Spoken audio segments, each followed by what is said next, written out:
first race since the passing of Jody Truett, the Sumter Speedway family comes together to honor his life with the 3-wide missing man salute. The tributes continue in straight stock. Tanner Rodonis picks up his second straight win, and he does it in a car renumbered to Truett's 02. A good buddy of mine, Clay Sims, was a close friend of Jody's, and I drove for him last year, and we kind of discussed it. And I did it for him, also for the family. In Econo 4, the class Truett helped start, Scott Upton is driving Truett's colors, but the story here is 12-year-old Eugene Vaughn. Here he is, passing last week's winner Marty Horn on the inside, and it's Vaughn getting his first career win in just his second start.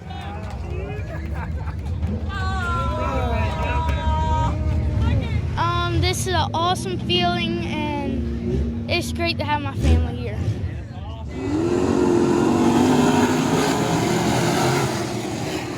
The Carolina Sprint Tour making its first visit to Sumter in 2 years. Watch this. Ben McCall on the outside, goes wide, almost slides off the banking. He somehow saves that car and brings it home for a 4th place finish.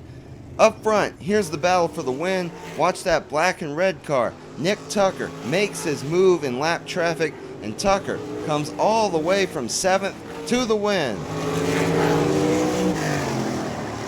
We kind of got I'd say a BS penalty after winning the heat and got knocked back having to start 7th, so it was a redemption to come through the field like that and come and win. It just says a lot about how badass my crew is and the car they put underneath me that we're able to go forward there. Before the race, a 7-year-old named Tucker picked him. Woo! They celebrated this win together. There's a lot of pressure. We had to win that deal so we could get in victory lane, so that's pretty cool. I guess he's a big fan because his name is Tucker and that's my last name, so it was cool to let him join in the celebration and get him on the wing and whatnot for some pictures. Someday I'll be coming to watch you, okay? Back on the track, the start of the stock V8 race. Watch the car on the inside of row 1. Adam Hill hits the inside guardrail, and last week's winner Blake Rourke also got caught up in that.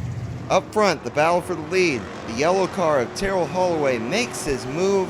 Remember, Holloway slid off the banking from the lead last week. This week, no problems. Holloway wins it. A late race caution in Super Street sets up a green-white checkered finish. Drew Shealy gets a good restart, and it's Shealy scoring back-to-back feature wins. In Mod 4, Miles Mintz and Terry Caples finish 1-2 again. This time, Mintz gets the win. In Extreme 4, 1 week after his first career win, he wins again. Alex Myers takes it, and Dalton Hodge gets the late model win. And if you like late models, you'll like next week. It's the Blue Ridge Outlaw late models and all regular classes. And now, let's take a look at the results. Tanner Rodonis with his second straight street stock win. Spigner, Disher, Sonneman, and Britt Williams round out the top 5. Ayers, Stevens, McCumbers, and Rourke round out the field. In Econo 4, again, 12-year-old Eugene Vaughn with the win. He beats last week's winner, Marty Horn. For the Carolina Sprint Tour, it's Nick Tucker coming from 7th to take the win. Again, Ben McCall. Remember, he saved it in turns 3 and 4. He ends up 4th. And here's a look at the rest of the sprint car field. In Stock V8, Terrell Holloway survived a protest. Anderson 2nd, Hodge 3rd.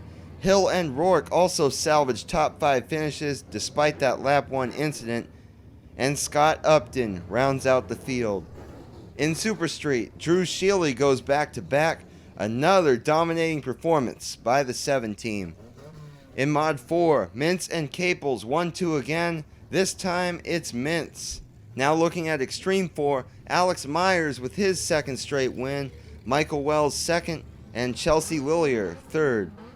And in late models, Dalton Hodge beats David Pack and James Murphy. So that's all for this one. Again, Blue Ridge Outlaw late models and all regular classes next week at Sumter Speedway. In Sumter, I'm Will Volk.